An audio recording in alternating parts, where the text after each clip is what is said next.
ನಾನು ಕೆಳಗಡೆ ನೋಡೋದು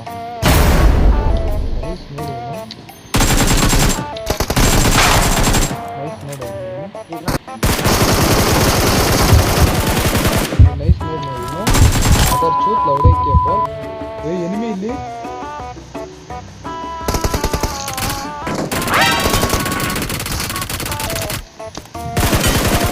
ನಮ್ಮನ್ನ ಕೇಯ ಲೌಡೆ ಕೇಬಲ್ ನಾನು ಆ ಕಡೆ ಇದ್ರೆ ಈ ಕಡೆ ಹೊಡಿತಾ ಅಮ್ಮ ಪಟಾಕ್ತಿದ್ದೀರ ಮಚ್ಚಿ ಇಲ್ಲವನೇ ಮಚ್ಚಿ ಎನಿಮಿ ಇವರು ಅವನ ಮನೆಯಿಂದನೇ ಹೋಗಿದ್ದು ಅವನೇ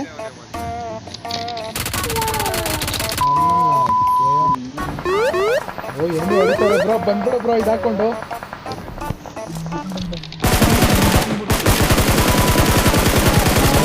ಏನು ನಾಲ್ಕು ಮಚ್ಚಿ ಇದು ಹೊಡೆದ್ಬಿಟ್ರೆ ನನ್ನ ಹತ್ರ ಟಕ್ ಅಂತ ಬರಬೇಕು